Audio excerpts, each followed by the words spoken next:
selamat hari Minggu bagi kita semua. Tema firman Tuhan hari ini adalah Be a Peacemaker. Jadilah pembawa damai. Yuk sama-sama kita belajar menjadi seorang yang membawa damai bagi keluarga dan orang-orang di sekitar kita. Sebentar lagi ibadah kita akan dimulai. Mari kita ikuti ibadah ini dari awal sampai akhir dengan baik, memuji dan memuliakan nama Tuhan, dan mendengarkan firman Tuhan dengan sungguh-sungguh. Selamat beribadah teman-teman. Shalom semuanya. Shalom. Selamat datang di Kebaktian M2 Sunday Service. Sebelum kita memulai kebaktian kita pada pagi hari ini, mari kita sama-sama saat teduh sejenak. Haleluya. Pujilah nama Tuhan. Pujilah hai hamba-hamba Tuhan.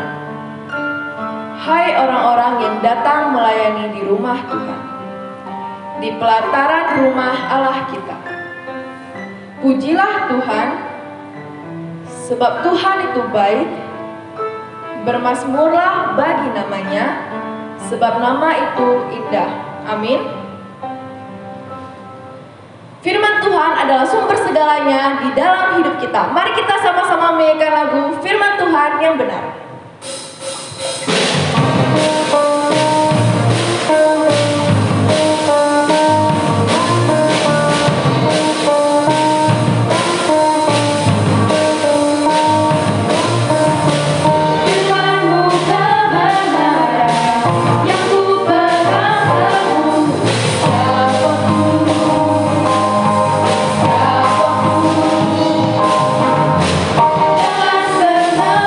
Hati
sama-sama bersatu di dalam doa. Selamat pagi ya Tuhan, selamat pagi ya Bapa, selamat pagi ya Roh Kudus. Terima kasih untuk nafas kehidupan yang telah Engkau berikan kepada kami, sehingga hari ini kami masih dapat memuji dan memuliakan nama-Mu. Tuhan, kiranya Tuhan berilah kami kesehatan, dan juga kiranya Tuhan tutup bungkus kami dengan darah-Mu yang kudus, sehingga kami dapat terjauhkan dari malapetaka, mara bahaya, dan gangguan orang jahat ya Tuhan. Dan juga kiranya Tuhan melindungi kami semua dari semua virus corona, dan juga kiranya Tuhan sembuhkan mereka yang telah terkena virus corona ya Tuhan, sehingga semua aspek-aspek kehidupan dapat berjalan seperti semula lagi ya Tuhan. Dan juga kiranya Tuhan ampuni semua dosa-dosa kami, baik yang kami sengaja maupun yang tidak kami sengaja ya Tuhan. Di dalam nama Tuhan Yesus kami berdoa, amin. Mari kita sama-sama mengucapkan pengakuan iman rasuli, the Apostles' Creed. I believe in God, the Father Almighty, creator of heaven and earth, and in Jesus Christ, His only Son, our Lord, who was conceived by the Holy Spirit, born of the Virgin Mary, suffered under Pontius Pilate, was crucified, died, and buried. The third day He rose again from the dead. He ascended into heaven and seated at the right hand of God, the Father Almighty. From thence He shall come to judge the quick and the dead. I believe in the Holy Spirit, the Holy Catholic Church, the covenant of saints, the forgiveness of sins, the resurrection of the body, and the life everlasting. Amen. Teman-teman, kita tidak perlu takut dalam menghadapi masalah, rintangan, ataupun pergumulan di dalam hidup kita. Karena kita memiliki Tuhan yang selalu menolong kita di dalam situasi apapun.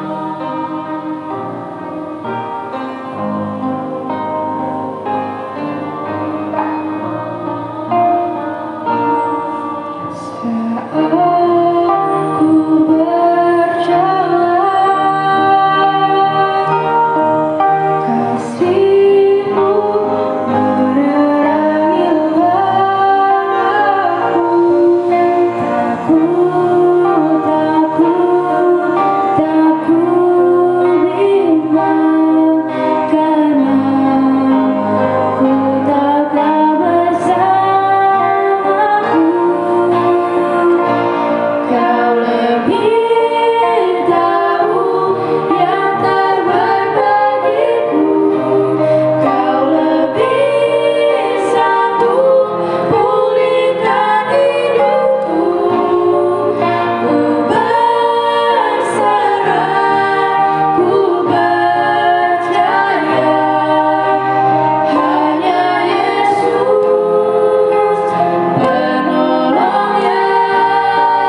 Shalom, selamat hari Minggu bagi kita semuanya. Tema firman Tuhan kita pada hari ini adalah Be a Peacemaker. Jadilah pembawa damai. Dasar firman Tuhan dari Filipi pasal 2 ayat 1 sampai ayat yang kelima. Jadi karena dalam Kristus ada nasihat, ada penghiburan kasih, ada persekutuan roh, ada kasih mesra, dan belas kasihan. Karena itu sempurnakanlah sukacitaku dengan ini. Hendaklah kamu sehati sepikir dalam satu kasih, satu jiwa, satu tujuan, dengan tidak mencari kepentingan sendiri atau pujian yang sia-sia. Sebaliknya, hendaklah dengan rendah hati, yang seorang menganggap yang lain lebih utama daripada dirinya sendiri. Dan janganlah tiap-tiap orang hanya memperhatikan kepentingannya sendiri, tetapi kepentingan orang lain juga. Hendaklah kamu dalam hidupmu bersama menaruh pikiran dan perasaan yang terdapat juga dalam Kristus Yesus. Saudara, apakah yang paling baik dan paling indah dalam sebuah kebersamaan? Mazmur 133 ayat 1 menyatakan, sungguh alangkah baiknya dan indahnya apabila saudara-saudara diam bersama dengan rukun. Ternyata yang paling indah, yang paling berharga dalam sebuah kebersamaan atau suatu keluarga adalah hidup rukun dalam damai. Semua orang merindukan damai. Damai di dalam keluarga.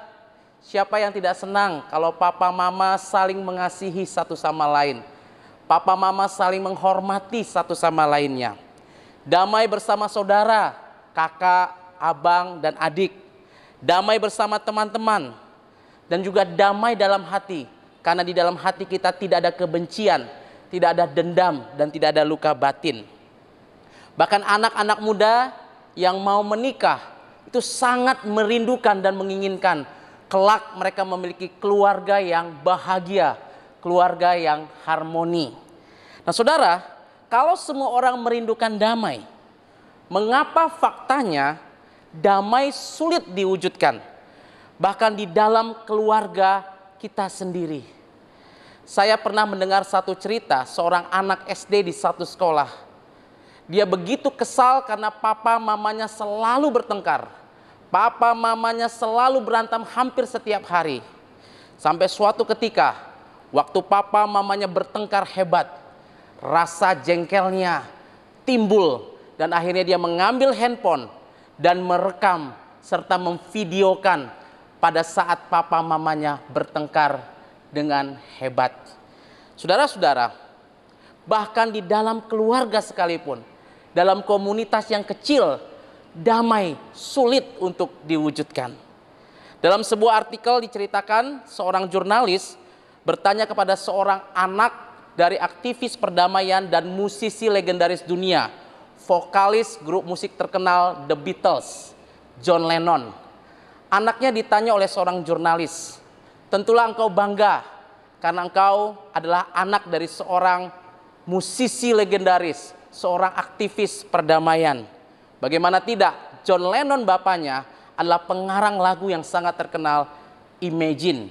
Yang di dalam refren lagunya mengatakan, Imagine all the people living life in peace. You may say I'm a dreamer, but I'm not the only one. I hope someday you'll join us. And the world will be as one. Dan dunia akan menjadi satu di dalam damai. Tapi ketika anaknya ini ditanya, apakah engkau bangga? Anaknya ini menjawab, saya tidak bangga. Karena ketika ayah saya mengatakan tentang perdamaian di bumi, dia sebenarnya sedang berbohong. Bagaimana ayah saya bisa mewujudkan damai di muka bumi ini? Sedangkan di dalam keluarga kami saja tidak ada damai. Saudara-saudara, mengapa semua orang merindukan damai? Semua orang menginginkan damai. Tetapi banyak orang sulit mewujudkan damai itu di dalam keluarganya, di dalam pergaulannya. Karena ada 3 tipe manusia tentang damai, saudara. Yang pertama adalah orang yang selalu membuat masalah. Ini disebut troublemaker. Di mana ada orang ini selalu ada konflik dan perselisihan. Yang kedua, tipe orang yang hanya mencintai perdamaian. atau biasa disebut peace lover. Dan yang ketiga, ini yang dituntut oleh firman Tuhan bagi kita sekalian, yaitu orang yang membawa damai atau peacemaker. Saudara, mengapa orang sulit menjadi pembawa damai atau peacemaker? Dalam pembacaan firman Tuhan kita, Paulus dengan hikmat Tuhan mendiagnosa apa yang menyebabkan manusia merindukan damai tetapi sulit untuk menjadi pembawa damai. Filipi yang kedua, ayat yang ketiga menyatakan, dengan tidak mencari kepentingan sendiri atau puji-pujian yang sia-sia, sebaliknya hendaklah dengan rendah hati yang seorang menganggap yang lain lebih utama daripada dirinya sendiri. Paulus melihat yang menyebabkan manusia sulit mewujudkan damai adalah karena di dalam diri setiap manusia, sebagai konsekuensi kejatuhan manusia dalam dosa, ada virus yang menggerogoti hati kita sehingga kita sulit untuk mewujudkan damai. Dan virus itu adalah yang pertama, virus egoisme atau kepentingan diri sendiri. Yang kedua adalah virus popularisme atau ingin disanjung atau ingin dipuji-puji oleh orang lain. Dan virus yang ketiga yang merusak perdamaian adalah virus kesombongan, yaitu kita ingin lebih utama atau lebih penting daripada orang lain. Saudara, firman Tuhan mengatakan ketiga virus ini, virus egoisme, virus popularisme, dan virus kesombongan, inilah yang merusak perdamaian. Dan selama ketiga virus ini ada di dalam diri manusia, selama itu juga manusia sulit untuk hidup dalam damai, apalagi menjadi pembawa damai atau peacemaker. Tetapi saudara, sesulit apapun kita menjadi pembawa damai, sesulit apapun kita mewujudkan damai, firman Tuhan dengan tegas menuntut setiap orang percaya, orang-orang Kristen, harus menjadi pembawa damai dimanapun dia berada. Roma 12 ayat 18 mengatakan, sedapat-dapatnya, kalau hal itu bergantung padamu, hiduplah dalam perdamaian dengan semua orang. Sedapat-dapatnya, engkaulah yang harus menjadi pembawa damai. Sedapat-dapatnya, engkaulah yang harus menjadi peacemaker. Nah saudara, bagaimana bisa menjadi seorang peacemaker, pembawa damai? Filipi pasal 2 menyatakan ada 3 hal yang harus dimiliki seorang pembawa damai. Yang pertama, seorang pembawa damai harus memiliki hati yang mengasihi. Di dalam diri seorang pembawa damai harus ada kasih Tuhan yang memenuhi hidupnya. Filipi 2 ayat 1 mengatakan, jadi karena dalam Kristus ada nasihat, ada penghiburan kasih, ada persekutuan roh, ada kasih mesra dan belas kasihan. Kita hanya bisa menjadi pembawa damai kalau kita memiliki hati yang mengasihi. Semua relasi hubungan antar manusia akarnya adalah ketiadaan kasih. Dan tidak ada satu relasi yang paling buruk sekalipun yang tidak dapat diselesaikan kalau ada kasih di tengah-tengah persekutuan itu. Itu sebabnya saudara, Martin Luther King pernah berkata, kekuatan terbesar di muka bumi ini adalah kasih. Karena hanya kasih satu-satunya yang bisa mengubah kebencian, sakit hati, luka batin menjadi damai. Ada seorang teolog dan penulis buku Kristen yang bernama Josh McDowell. Pada waktu dia kecil, setiap kali ditanya, siapakah orang yang paling kamu benci? Josh McDowell mengatakan, orang yang paling aku benci adalah bapakku sendiri. Bagaimana tidak saudara? Bapaknya begitu kasar, bapaknya begitu jahat, bahkan bapaknya seringkali membuat malu keluarganya dan membuat malu Josh McDowell. Bapaknya sering mabuk-mabukan, kadang-kadang bisa tertidur di pinggir jalan, dan orang lain sudah tahu kelakuan bapaknya. Dan mereka sangat malu sekali. Itu sebabnya Josh McDowell mengatakan, bapakku adalah orang yang paling kubenci. Nah saudara, ketika Josh makin besar dan ayahnya semakin tua dan sakit-sakitan. Saking malunya punya ayah seperti itu, setiap kali teman-temannya datang ke rumah, Josh seringkali mendorong papanya dan membawa papanya ke dalam garasi supaya papanya itu tidak ada di dalam rumah. Karena setiap kali ada papanya, suasana persekutuan, suasana kebersamaan menjadi tidak enak dan tidak nyaman. Karena papanya sering mengeluarkan kata-kata yang kasar dan kata-kata yang kotor. Saudara, sampai suatu kali Josh McDowell mengikuti sebuah ibadah di dalam gereja. Dan dia mendengar khotbah tentang kasih Tuhan yang mampu mengampuni dan mengasihi setiap orang, bahkan yang kita benci sekalipun. Dan ketika dia mendengarkan firman Tuhan itu, hatinya tersentuh. Dan kasih Tuhan, kasih yang besar itu memenuhi hati dan seluruh hidupnya. Dan yang luar biasa, ketika kasih Tuhan itu memenuhi hatinya, tiba-tiba seluruh sakit hatinya, seluruh kebencian dan seluruh luka batin kepada ayahnya sejak kecil sampai dia besar, tiba-tiba hilang begitu saja. Kasih Tuhan yang besar itu menghilangkan seluruh kebencian di dalam hidupnya. Sehingga ketika Josh pulang dari gereja saat itu, orang pertama yang dia jumpai adalah ayahnya. Dan ketika dia berjumpa dengan ayahnya yang sedang duduk, tiba-tiba ia memeluk ayahnya, dia mencium ayahnya dan dia berkata, "Papa, aku minta maaf. Papa, aku tidak menghormatimu, aku minta maaf." Dia memeluk ayahnya dan kemudian dia berkata, "Daddy, I love you."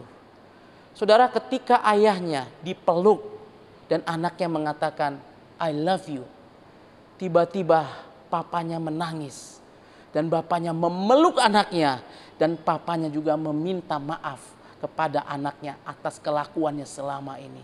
Saudara-saudara, relasi yang hancur, relasi yang rusak, kebencian yang timbul dalam hati anak dan bapak itu tiba-tiba sirna dipulihkan oleh kasih Tuhan. Saudara-saudara, engkau tidak akan bisa menjadi pembawa damai kalau tidak ada kasih di dalam hati kita. Karena hanya mereka yang memiliki kasih Tuhan dalam hatinya, yang dipenuhi oleh kasih Tuhan, mereka lah yang bisa menjadi peacemaker. Yang kedua, saudara, seorang pembawa damai harus memiliki komunikasi yang baik. Banyak masalah timbul karena tidak adanya komunikasi yang baik. Sebaliknya, banyak masalah dapat diselesaikan dengan komunikasi yang baik. Dalam Amsal 15 ayat 1 dikatakan, jawaban yang lemah lembut meredakan kegeraman, tetapi perkataan yang pedas membangkitkan marah. Saudara, engkau tidak bisa menjadi pembawa damai kalau kita tidak menjaga kata-kata kita. Berapa banyak suami istri bercerai bukan karena masalahnya terlalu besar, tetapi karena kata-kata yang kasar, kata-kata kotor, dan kata-kata yang merendahkan, yang menyebabkan banyak suami istri bercerai. Berapa banyak saudara saling membenci antara kakak dengan adik, hubungan yang tidak baik antara orang tua dengan anak, bukan karena masalahnya saudara, tapi karena kata-kata yang merusak dan membuat situasi menjadi tidak damai. Dan berapa banyak hubungan antar teman menjadi rusak karena kata-kata dan komunikasi yang tidak baik. Maka Efesus 4 ayat 29 menyatakan, janganlah ada perkataan kotor keluar dari mulutmu, tetapi pakailah perkataan yang baik untuk membangun di mana perlu, supaya mereka yang mendengarnya beroleh kasih karunia. Saudara, yang ketiga, seorang pembawa damai harus mampu mengampuni. Harus memiliki pengampunan. Dalam hidup bersama, termasuk di dalam keluarga, kita berelasi dengan orang-orang yang tidak sempurna. Ada saatnya kita disakiti, ada juga saatnya kita menyakiti orang lain. Saudara, papa mama kita di rumah itu bukan orang yang sempurna. Kadang-kadang bisa menyakiti hati kita. Tapi jangan lupa, kita sebagai anak pun mungkin sering menyakiti hati papa mama kita. Sehingga di dalam sebuah relasi itu mutlak harus ada pengampunan. Dan Tuhan Yesus ketika ditanya, berapa kali kita harus mengampuni? Ada orang mengatakan, aku mengampuni batasnya 3 kali. Ada yang mengatakan, batas pengampunanku 7 kali. Tapi ketika Tuhan Yesus ditanya, berapa kali pengampunan diberikan kepada orang lain? Yesus menjawab, 70 kali 7 kali. Artinya apa saudara? Pengampunan kita berikan tanpa batas. Pengampunan tanpa batas. Di dalam keluarga, orang tua anak, saudara mungkin melakukan kesalahan berkali-kali. Dan kita harus mengampuni dan bisa mengampuni tanpa batas. Seorang ayah, seorang ibu harus memiliki pengampunan yang tanpa batas kepada anaknya. Demikian juga kita seorang anak harus memiliki pengampunan yang tanpa batas kepada orang tua kita. Saudara, kisah anak yang hilang di dalam Lukas pasal 15 menceritakan dengan jelas bagaimana seorang anak durhaka meminta warisan kepada ayahnya ketika ayahnya masih hidup. Lalu ketika dia mendapatkan warisan, dia pergi ke luar negeri dan berfoya-foya menghabiskan warisannya. Sampai akhirnya dia menjadi penjaga babi, saudara. Dan ketika keadaan semakin sulit, kelaparan melanda negeri itu, dan dia pun mengalami kelaparan, maka dia pulang kembali. Dan ketika dia pulang, di dalam hatinya dia berkata, aku akan pulang bukan lagi sebagai anak, karena dia sadar dia tidak layak sebagai anak, tetapi sebagai hamba. Tapi apa yang terjadi, saudara? Ketika dia pulang dari kejauhan, ayahnya melihat dia. Dan kemudian apa yang dilakukan ayah ini, saudara? Ayahnya berlari mendapatkannya, memeluk anaknya, dan mencium dia. Dan kemudian ayahnya mengangkat kembali dia sebagai anaknya yang sah, anak yang dia kasihi. Saudara, itulah kekuatan dari pengampunan yang tanpa batas. Seorang anak durhaka diampuni berapapun besarnya kesalahan kepada ayahnya, sehingga relasi anak dan ayah kembali dipulihkan. Saudara-saudara yang dikasihi Tuhan, Thomas Kempis berkata, orang yang membawa damai melakukan lebih banyak kebaikan daripada orang yang terpelajar. Jadilah pembawa damai di dalam keluargamu, di dalam pergaulanmu, dan dimanapun engkau berada. Karena 1 Petrus 4 ayat 8 mengatakan, sebab kasih menutupi banyak sekali dosa. Kasih banyak sekali menutupi pelanggaran. Dan kasih menutupi banyak sekali kekurangan. Saudara-saudara, jadilah peacemaker. Jadilah pembawa damai. Seperti firman Tuhan katakan, berbahagialah orang yang membawa damai, karena mereka akan disebut anak-anak Allah. Mari kita berdoa. Bapa kami yang di surga, kami bersyukur dan berterima kasih untuk firman Tuhan hari ini. Kami boleh diajar untuk menjadi pembawa-pembawa damai dimanapun kami berada. Tuhan, kami sadar dunia saat ini kekurangan damai. Bahkan di dalam keluarga, di dalam hubungan, dalam pekerjaan, di dalam sekolah, dimanapun kami berada, kami membutuhkan damai. Karena itu Tuhan, ketika kami telah mendengarkan firman Tuhan, mampukan kami menjadi peacemaker, pembawa damai, supaya di mana kami berada, damai Tuhan ada di tengah-tengah hidup kami. Terima kasih Tuhan. Di dalam nama Tuhan Yesus kami berdoa. Amin. Sambil mengumpulkan persembahan, mari kita sama-sama menyanyikan lagu Ku Bawa Korban Syukur.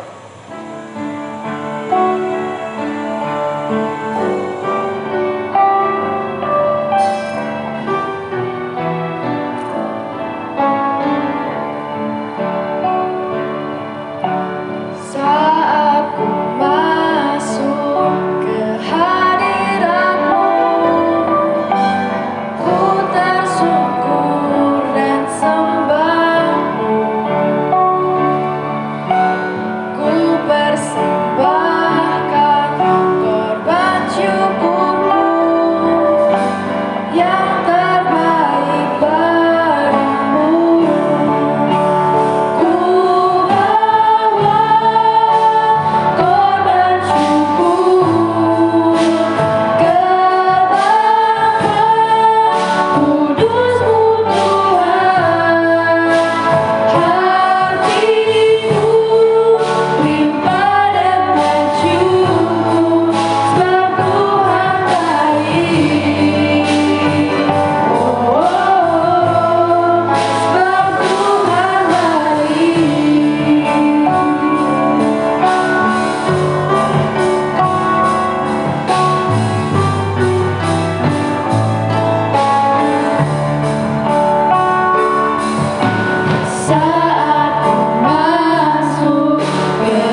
Shalom, selamat hari Minggu bagi kita semuanya. Kita bersyukur hari ini kita boleh bersama-sama mengikuti ibadah online M2 Sunday Service yang ke-50. Kita bersyukur kepada Tuhan karena tiap-tiap minggu kita boleh bersama-sama memuji Tuhan, menyembah Tuhan, dan mendengarkan firman Tuhan. Tema firman Tuhan pada minggu ini adalah Be a Peacemaker, jadilah pembawa damai. Firman Tuhan mengajar kita supaya kita menjadi pembawa-pembawa damai dimanapun kita berada. Di tengah-tengah keluarga kita, di dalam pergaulan kita, dan bagi setiap orang yang kita kasihi. Sebagaimana yang dikatakan firman Tuhan di dalam Matius 5 ayat 9. Mari sama-sama kita mengucapkannya. Berbahagialah orang yang membawa damai, karena mereka akan disebut anak-anak Allah. Sampai jumpa di dalam ibadah online kita minggu depan. Tetap sehat, tetap semangat. Tuhan Yesus memberkati. Mari kita berdoa, doa Bapa kami, the Lord's Prayer. Our Father who art in heaven, hallowed be thy name. Thy kingdom come, thy will be done on earth as it is in heaven. Give us this day our daily bread, and forgive us our trespasses, as we forgive those who trespass against us. And lead us not into temptation, but deliver us from evil. For thine is the kingdom, and the power, and the glory forever. Amen. Saudara-saudara, mari kita terima berkat Tuhan. Anugerah keselamatan dari Tuhan Yesus Kristus, kasih sayang Allah Bapa, dan persekutuan Roh Kudus, itulah yang menyertai saudara-saudara sekalian hari ini, besok, dan sampai selama-lamanya. Amin.